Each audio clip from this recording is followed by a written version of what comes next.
Buonasera a tutti e ben ritrovati al Cesare's Corner. Io al solito saluto i miei nonni Bruno e Gabriele, zia Vallì, Teresina e Scandiere. Allora, il corner di oggi, come l'ultimo corner, sarà diviso in due parti. La prima parte, un fatto di cronaca e una mostra che ho visto che si è già conclusa a Milano. Vi anticipo già, è la mostra di Aldo Rossi che era in corso al Museo del Novecento di Milano fino a 2 o 3 settimane fa. Quindi corner che diventa non un corner di promozione sulla mostra, ma un corner che deve testimoniare una mostra che magari tanti di voi non hanno fatto in tempo a visitare.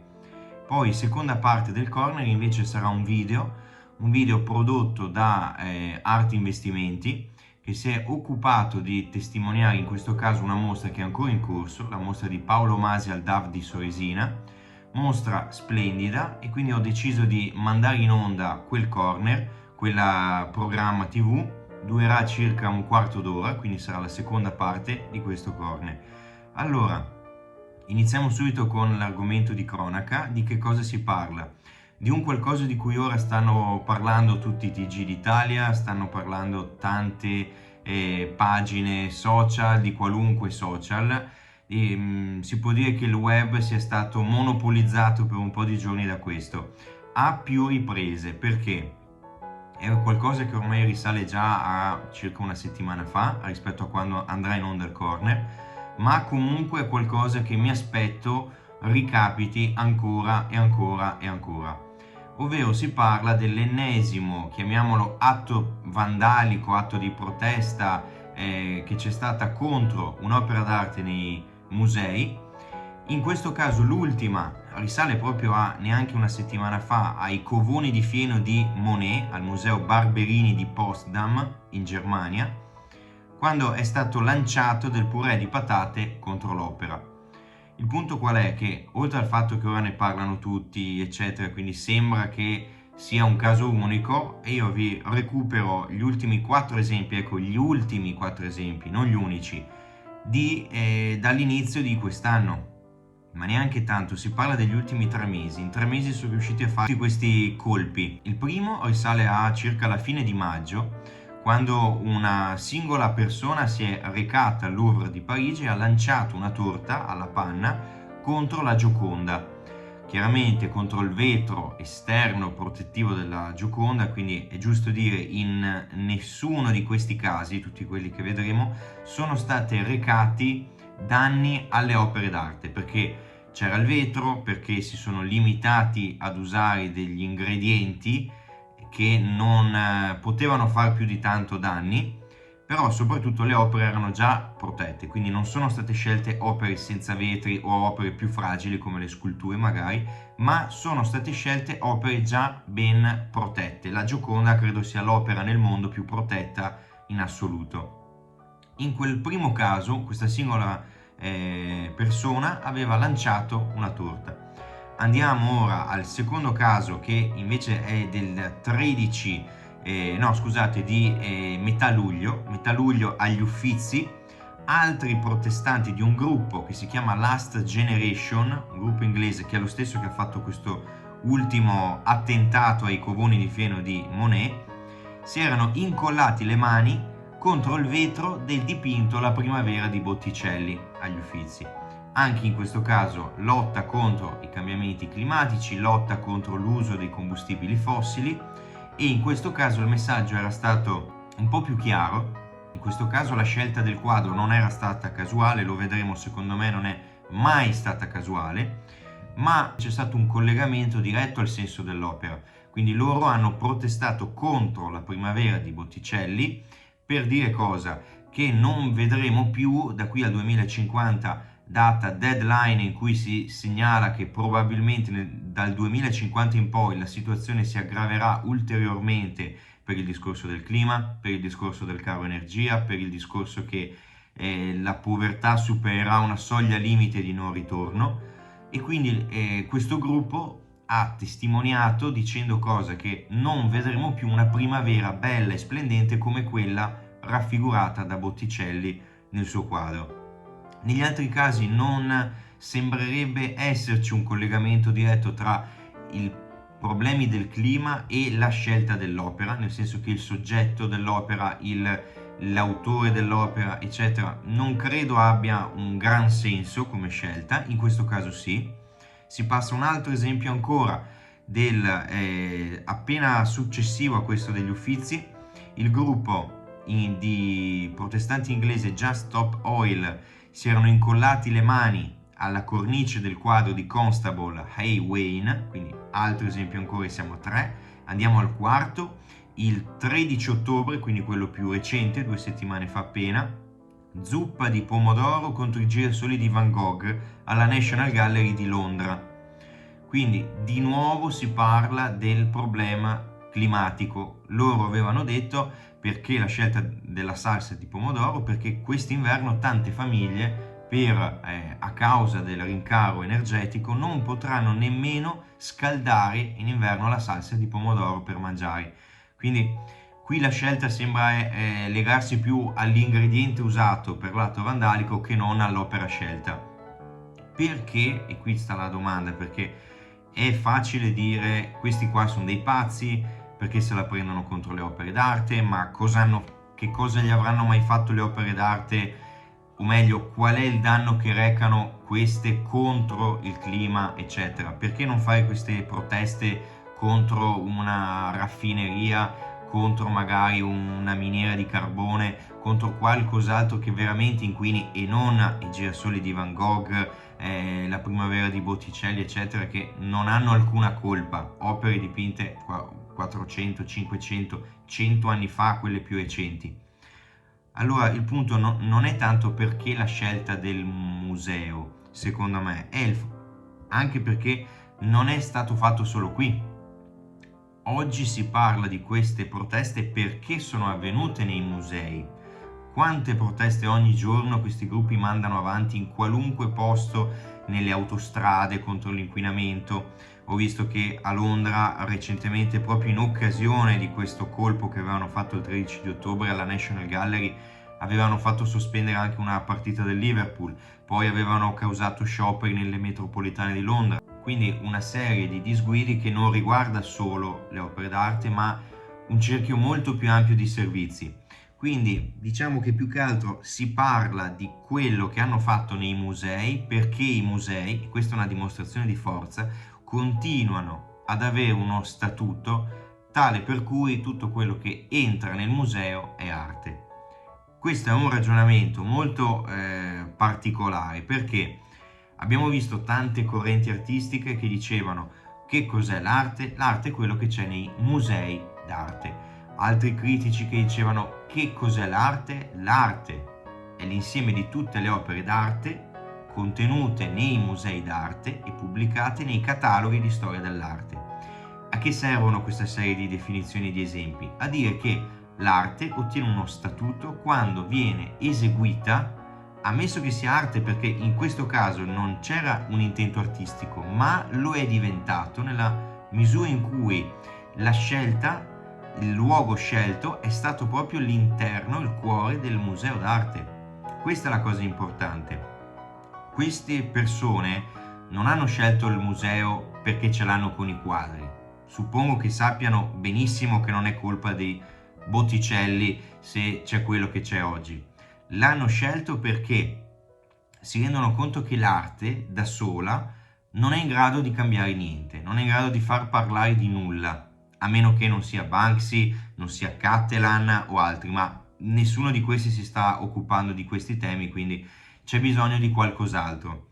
Se voi andate alla Biennale, è almeno da 3 edizioni a questa parte che metà degli artisti parlano di questi temi, cambiamenti climatici, l'altra metà parla delle minoranze, parla dei pari diritti, eccetera.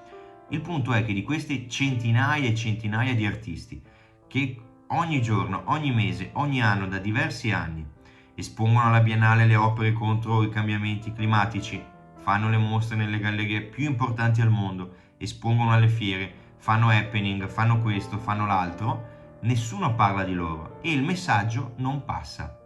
Allora il punto qual è? L'opera d'arte da sola, con le caratteristiche che ha oggi, non è in grado di veicolare un messaggio, di far breccia, tanto quanto sono riusciti a fare con 4 esempi soltanto negli ultimi 3-4 mesi, gli attivisti lanciando ingredienti contro i quadri.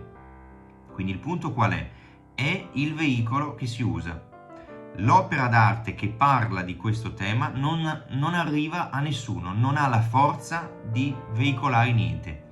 Quando invece uno sconosciuto che fa parte di questi gruppi, Last Generation, Just Stop Oil e tutti gli altri, fa una performance, perché qua si parla a tutti gli effetti di performance, all'interno di un museo d'arte, non con l'intento di fare una performance, ma con l'intento di lanciare un messaggio, riesce a sfruttare la visibilità del quadro a cui si riferisce per ottenere forza nel trasmettere il suo stesso messaggio.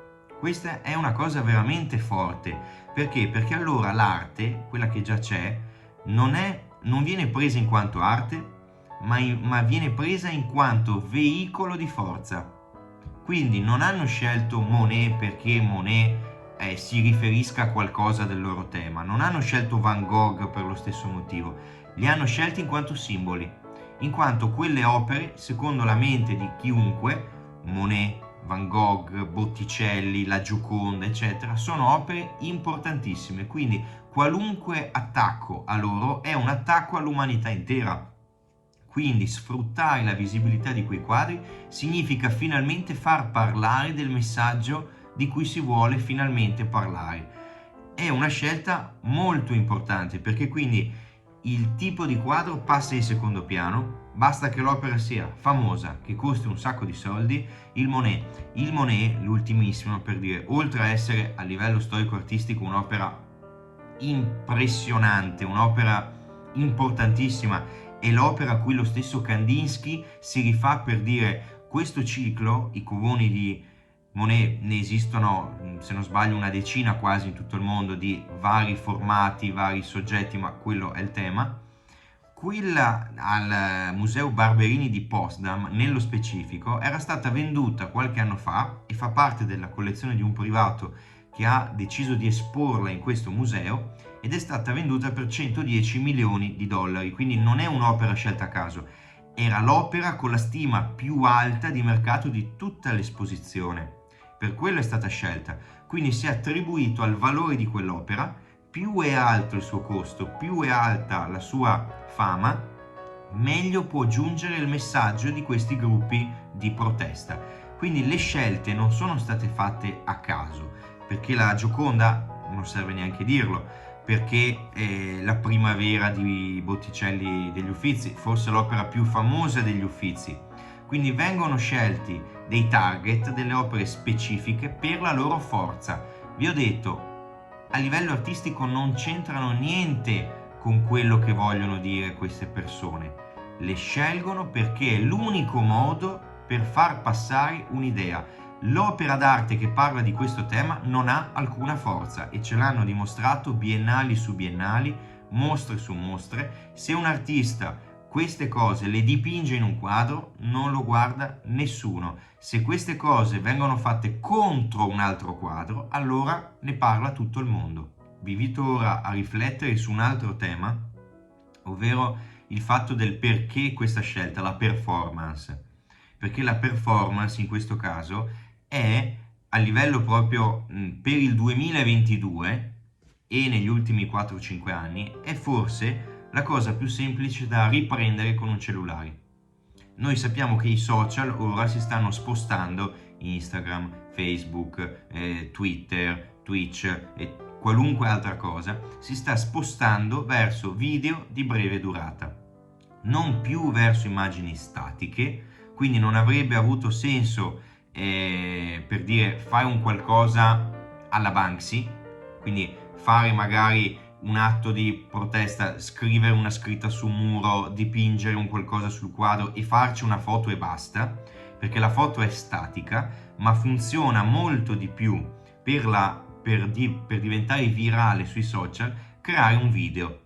Ecco che la performance, per il fatto che ha una durata, ha un movimento, si può montare in termini di montaggio grafico, ecco che è forse la forma d'arte che meglio si presta a essere condivisa sui social. Non è un caso che tutti questi atti siano stati filmati ripresi e postati poi sui vari social, ed è lì che hanno raggiunto l'attenzione di tutti. Non è neanche per l'articolo che è stato scritto, per il passaggio che c'è stato in radio, nei giornali o altro. Sono stati i video che hanno fatto parlare di queste cose.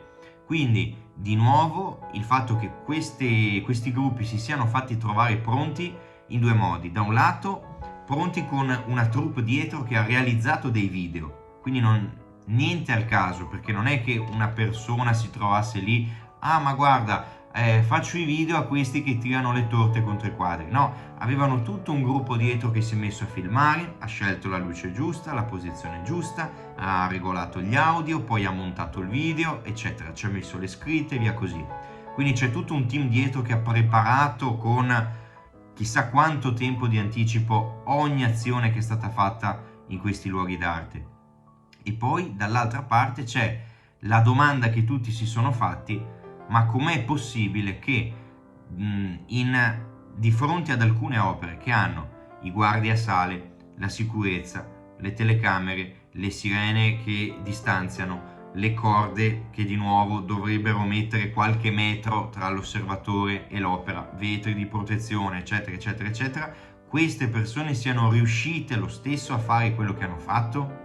Ma la gente dov'era? Ma nessuno è intervenuto? I guardiasale che fine hanno fatto? Sono domande che tutti si fanno, perché com'è possibile che ci sono alcuni atti di questi che sono andati avanti 1, 2, 3 minuti ininterrottamente con i video e nessuno è intervenuto? È molto strana sta cosa. In più, il fatto, per dire che quello che è stato fatto contro i girasoli di Van Gogh, nel video sembra che il museo sia vuoto, cioè c'erano solo loro, ma tutto il resto della gente, queste sono sale che sono pienissime a qualunque ora del giorno, in qualunque mese dell'anno, sono sempre pienissime. In questi video non c'è mai la gente intorno, non ci sono i guardiasale, non c'è la sicurezza, non c'è nessuno.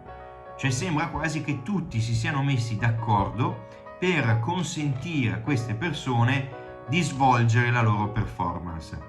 Quindi è tutto molto articolato, è tutto molto complesso. Non c'è veramente niente di improvvisato in queste azioni, ma proprio niente. La scelta delle parole, la scelta delle opere, dove realizzarlo, che cosa lanciare contro cosa, è tutto organizzato a tavolino. Perché ve ne parlo? Per il fatto che, vi ripeto, siamo al quinto gesto di questo tipo, al quinto in soli 3-4 mesi. Le cose stanno peggiorando, stanno andando avanti, è aumentata la frequenza di questi atti vandalici, quindi secondo me non si fermeranno qui. Hanno visto, anzi, che stanno andando a segno. Più aumentano il target dell'opera d'arte scelta, più le riviste, i giornali, i TG parlano di questi temi.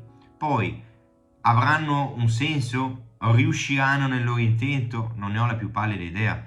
E non so neanche se in questo ambito del corner abbia senso questo tema. Semplicemente mi interessava mettervi in luce come il museo d'arte sia ancora in grado di trasformare in arte tutto quello che viene fatto al suo interno, anche ciò che non è arte, proprio perché mantiene uno status che, per quanto ci siano stati gruppi di artisti, correnti, artisti singoli, critici d'arte, eccetera, che si siano battuti contro lo statuto del museo d'arte, la street art è nata per dire non solo quello che è dentro al museo d'arte è arte, ma anche una gran parte di opere che vengono fatte fuori. Ecco la street art. Quindi l'idea che il museo non è più l'unico luogo o il principale luogo per decretare cosa è arte e che cosa non lo è. Però questi gesti ci dimostrano che invece lo è ancora, che nonostante tutto il museo continua ad avere un'aura che trasforma in arte qualunque cosa ci entri. E questo gruppo di persone l'ha compreso subito e sta sfruttando questa scia per fare sempre più gesti di questo tipo. Secondo me è un tema interessante, ne sentiremo ancora parlare e forse ancora di più.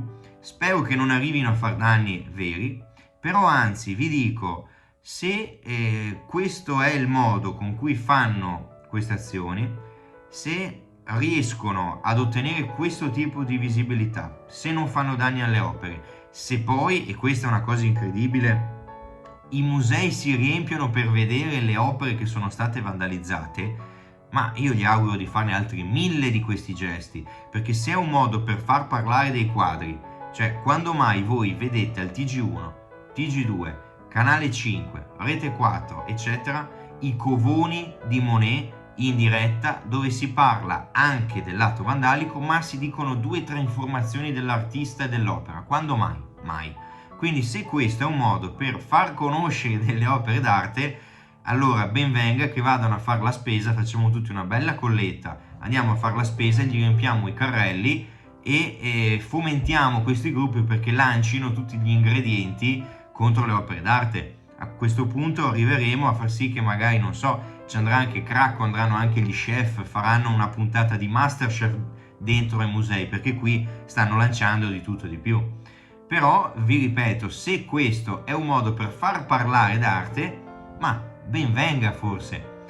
Detto questo, oltre l'ironia, andiamo all'argomento, vi dicevo, la mostra che si è conclusa da poco, la mostra di Aldo Rossi al Museo del Novecento di Milano, mostra incredibile che parlava di tutto il design di Aldo Rossi dagli anni 60-70 fino alla fine degli anni 90, una mostra credo la più grande mai fatta in Italia su Aldo Rossi. Per questo è stata una mostra incredibile che addirittura era stata prorogata proprio perché stava raggiungendo dei numeri mai visti prima. Io avevo già visto altre mostre di Aldo Rossi, ho in mente quella di 2 anni fa al Maxi di Roma, quindi ne ho viste altre, un'altra a Milano ancora prima, ma molto molto più piccola. Una mostra di un architetto, sì, ma anche pittore, anche designer, uno che ha fatto tantissime cose. Non vi sto qui a dire la biografia perché non è il mio ambito diretto, per quanto io abbia fatto diversi esami di architettura contemporanea all'università e tra l'altro l'autore, l'architetto su cui avevo approfondito di più il discorso e che mi avevano chiesto agli esami era proprio Aldo Rossi, quindi è quello di cui forse so qualcosina in più. Però non sto qui a farvi il discorso della biografia eccetera, anche perché il corner poi si allunga con l'altro video. Preferisco darvi 2 o 3 informazioni di massima, ovvero il fatto che questa è una delle prime mostre che è riuscita a coinvolgere praticamente mezzo mondo, sia in ambito di allestimenti, perché hanno partecipato l'Università di Venezia del Dipartimento di Architettura e Moda, ovvero lo IUAV, dove Aldo Rossi ha insegnato per diversi anni, quindi c'è un senso anche in questo. Aldo Rossi è stato legato alla città di Venezia per lungo tempo, sia per l'insegnamento sia per un progetto, ovvero il Teatro del Mondo, un progetto che lui aveva sviluppato a Venezia in occasione di una biennale che si basava sul progetto di un teatro galleggiante su una specie di sistema di zattere che si poteva spostare, e l'idea era un po' quella di ricreare un teatro alla Fenice mobile che si muovesse via mare e che addirittura aveva fatto la sua tratta da Venezia raggiungendo, se non sbaglio, tipo la Croazia, poi era stato demolito in un porto in Croazia, poi era stato ricostruito un prototipo di nuovo a Venezia, una lunga storia piena di peripezie, però per dire il legame con Venezia è molto forte, quindi è normale che l'università, lo IUAV, abbia contribuito nello sviluppo dell'allestimento di questa mostra. Poi è stato contattato il gruppo Alessi, è stato contattato Artemide, quindi tanti brand di design con cui Aldo Rossi negli anni ha collaborato, ha sviluppato tantissimi oggetti. Esempio l'Alessi, il mio oggetto preferito in mostra, c'è una sala solo su quello, la caffettiera dell'Alessi, che è forse una delle cose più affascinanti di questo genere che abbia mai fatto Aldo Rossi. E qui c'è una stanza con tutti i disegni, i progetti, i modellini, gli studi, è qualcosa di veramente forte. Secondo me è stata una di quelle mostre che veramente andava vista. Sono contento di proporvela al corner, anche se ormai è già finita. Ci sono un bel po' di foto, un bel po' di video, quindi non vi allungo ulteriormente il discorso. Vi dico, fate caso alla qualità dell'allestimento.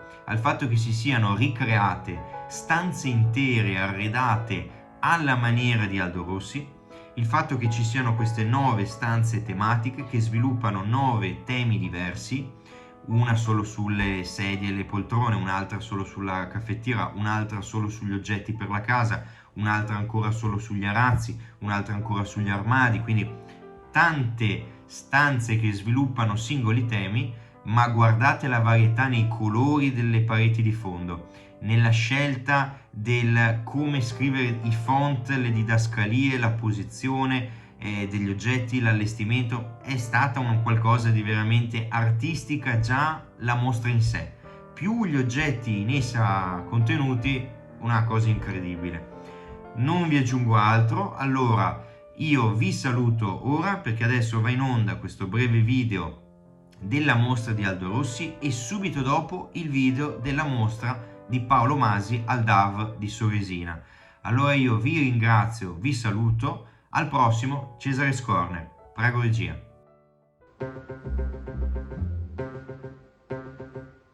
Et maintenant, que vais-je faire de tout ce temps?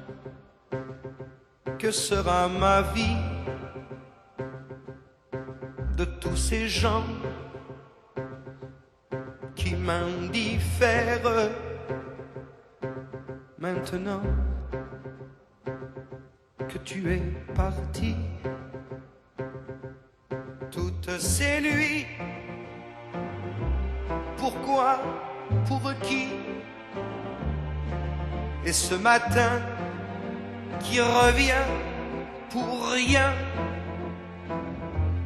ce cœur qui bat, pour qui, pourquoi, qui bat trop fort, trop fort. Et maintenant, que vais-je faire? Vers quel néant glissera ma vie? Tu m'as laissé la terre entière, mais la terre sans toi c'est petit. Vous mes amis, soyez gentils, vous savez bien que l'on n'y peut rien. Même Paris crève d'ennui, toutes ces rues me tuent. Et maintenant, que vais-je faire? Je vais en rire pour ne plus pleurer.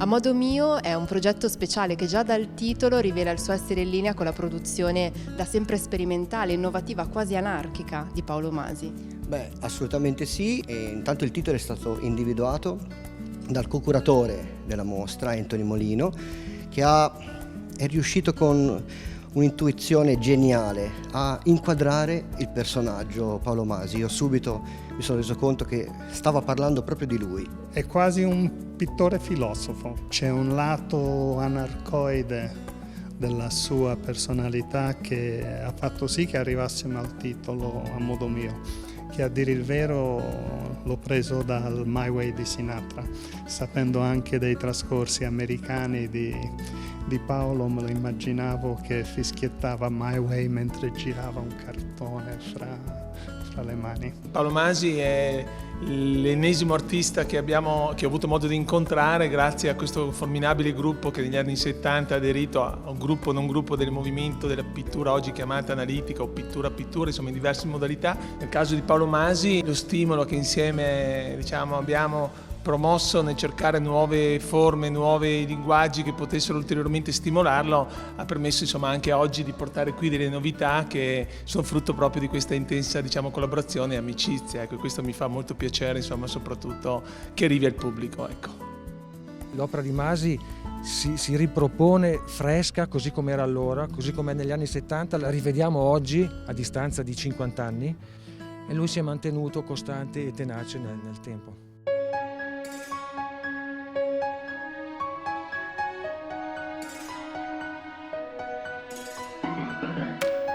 Anthony, una domenica pomeriggio alternativa, un'occasione importante per riuscire a parlare ed approfondire ancora una volta la tematica su un artista che ci è particolarmente caro. Paolo Masi arriva a Soresina e cosa ci porta?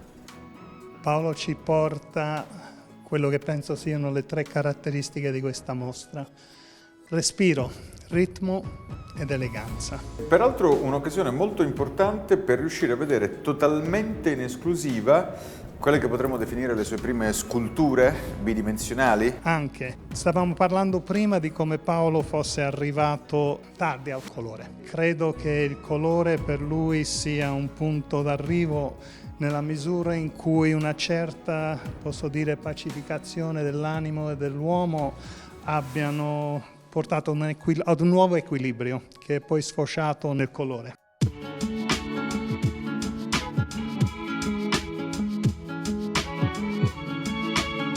Lei è nato in Toscana ma ha girato il mondo, prima l'Europa, poi New York. È stato anche fondatore di diversi gruppi negli anni 60 e 70 nella scena artistica toscana, portando quindi un respiro internazionale.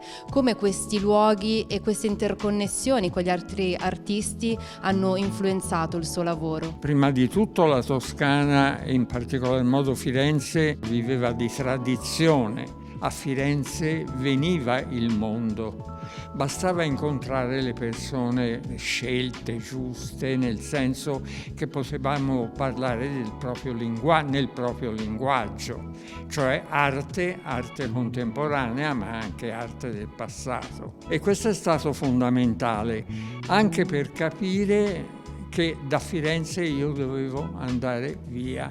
La difficoltà per gli artisti di quel momento a Firenze era, se vogliamo, doppia rispetto a quella che poteva essere in qualsiasi altra parte d'Italia o centro artistico italiano. È sempre stato un po' ostico rispetto alla produzione contemporanea, vivendo in questo sogno rinascimentale quasi infinito. Firenze era opprimente, c'era troppo, la bellezza era troppo.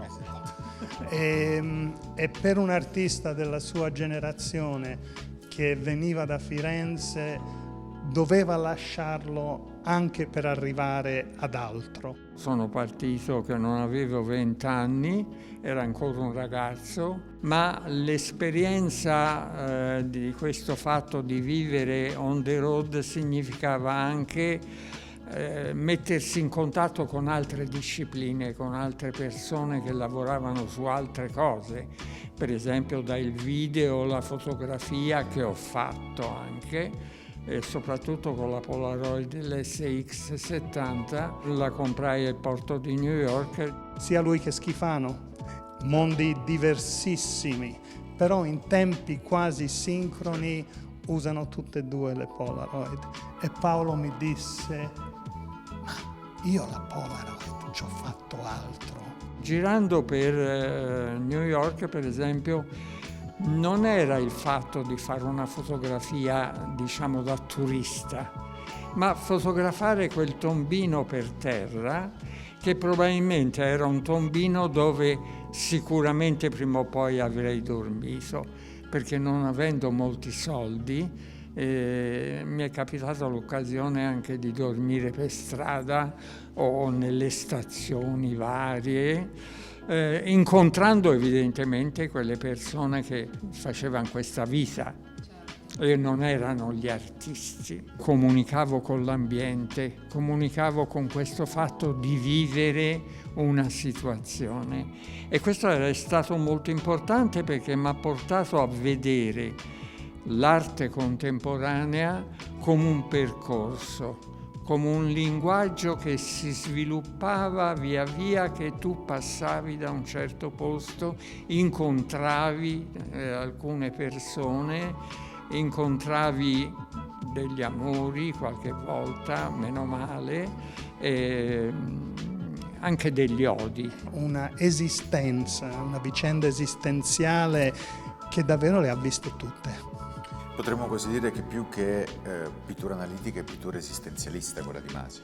Lui usa l'aggettivo esistenziale che io traduco in esistenzialista. Felicissimo, ma sempre accompagnato dal suo personalissimo macigno. Questa non vuole essere un'antologica di Paolo Masi, è più che altro una finestra aperta sul suo modo di intendere l'arte e la vita, che come abbiamo detto sono la stessa cosa per lui. Siamo nel pieno degli anni 70 e qui effettivamente il colore è quasi del tutto inesistente. Questi anni della produzione di Paolo sono contraddistinti da un'essenzialità, da una qualità scarna, scabra della pittura che credo abbia a che fare anche con l'elezione del cartone come suo materiale. Qual è il filo conduttore della sua ricerca? Io ho girato l'Europa con in tasca un taglierino e 5 o 6 pastelli a cera, colori primari. Quello che mi serviva era soprattutto questo fatto di andare, di viaggiare, di incontrare, di scontrarmi o di incontrarmi. Le possibilità sono infinite.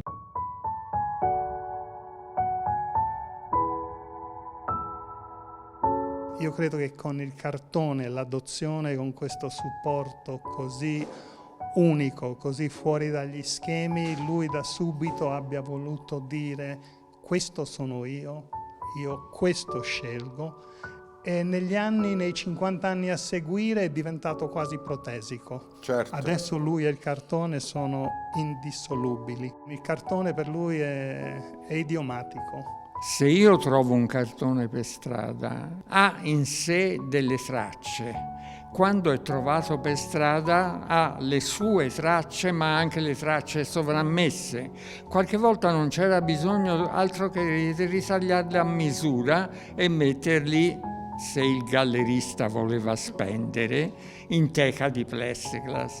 E allora tutti facevano: bello, interessante, lei questo cartone? Signora, questo cartone l'ho trovato per strada. Allora non costa niente. No, la teca costa però. L'elemento segnico diventa fondamentale. È il segno per Masi, che sia il punto, che sia il buco, che sia il passaggio dei pneumatici sul cartone, diventa un elemento di rappresentazione imprescindibile. Insiste nel lasciare una traccia. Tu hai parlato di segno, credo che Paolo parlerebbe di traccia. I cartoni si prestano a essere tagliati, incisi, martellati, bucati. Lì c'è un'opera dove si diletta anche con delle geometrie, con delle curve, è come una memoria cellulare. Qui invece abbiamo questi fogli che sembrano proprio quasi eterei nella loro esistenza in quanto fogli e quindi in quanto fuori dalla solidità che il cartone esprime insieme al plexiglass. Parlava della capacità del cartone, specialmente laddove si rapporta col bianco, ad assorbirlo, ma solo fino ad un certo punto. E in questo anche la sua maestria nell'uso del colore o Esatto. del non colore esattamente. bianco. Questa serie di linee, se vogliamo, accentua un po' questa, in un certo senso, drammaticità ed importanza del bianco, che qui arriva addirittura a scontrarsi con questa imprimitura rossa di fondo.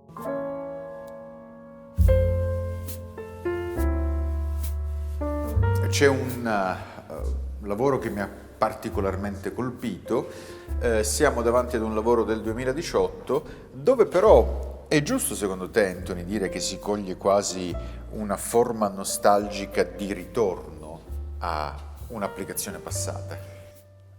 Quando ho visto questo quadro mi è venuto in mente sul ponte svento la bandiera bianca, solo che qui la bandiera è gialla, la resa dell'uomo pacificato. Lui diceva come il suo uso iniziale dei buchi, della sfregiatura dell'opera non aveva niente di teorico, era l'uomo arrabbiato, se posso permettermi un francesismo, era l'uomo incazzato. Esatto. Qui invece ha un'altra funzione, i buchi sembrano quasi servire a reggere, se guardi, i buchi fissano il giallo. Esatto. Quindi, e danno anche ritmo allo spazio. Assolutamente. È il primo sole. E Paolo è solare, con tutta l'ironia del fiorentino, del toscanaccio, ma è un uomo di una solarità unica.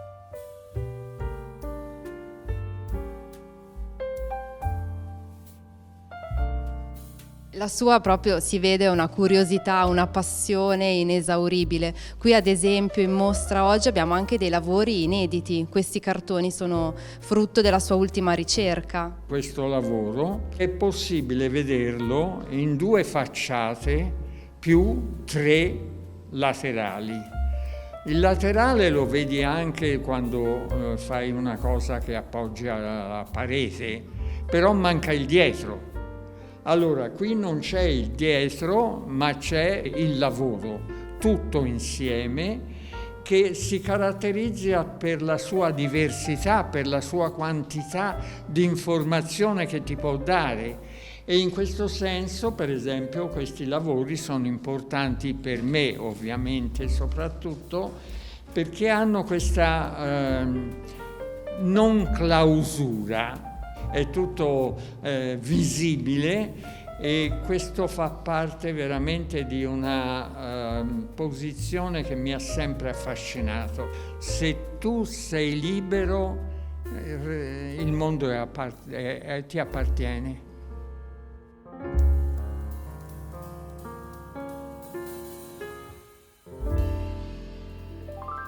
E volevo poi concludere su un piccolo trittico, sicuramente una delle cose più ambite anche dal punto di vista del mercato, dove qui abbiamo una effettiva esplosione di colore, quindi uno probabilmente degli ultimi lavori più in dimensione contenuta, ma con una tendenza quasi un po' pop nella scelta degli accostamenti cromatici. Se vediamo il pezzo centrale, il rosso ha un movimento verticale, certo, e inverte la funzione del blu e del rosso, mentre negli altri 2 il rosso si articola in orizzontale, certo. Qui il rosso come una fiamma, esatto, sale. Paolo è un equilibrista del colore. Assolutamente d'accordo con te su questa definizione, guarda, perfetta, calza a pennello. E posso però dirti personalmente che comunque quando applica la monocromia soprattutto sugli argenti si arrivano a toccare vertici quasi vicini allo spazialismo di Fontana. Tu parlavi di Fontana, sì. A me almeno questo trittico mi fa venire anche in mente l'uso straordinario e unico che faceva Castellani giustissimo. Non so se Paolo poteva aver inteso opere così come un omaggio. Rappresentano un sottosuolo fondamentale su cui tutte le esperienze artistiche dei grandi e più attenti di quel momento come Paolo Masi, insomma, sono cresciuti su queste radici, però effettivamente nella monocromia lui secondo me arriva a dei vertici, sì. E non dimentichiamoci che lui Castellani e Fontana li conosceva. Assolutamente. Lui parlava delle cene, delle partite a briscola con Bonalumi, con Castellani, erano suoi sodali e certo, amici di gioventù. Ti ringrazio tantissimo per questa passeggiata, è stato un piacere. Tutto mio. Veniteci a trovare a Soresina. L'arte di Paolo Masi è il suo modo di vivere. Porta avanti con perseveranza, con fierezza, una ricerca che si basa sulla volontà di trovare il lato visibile della vibrazione del colore e della luce.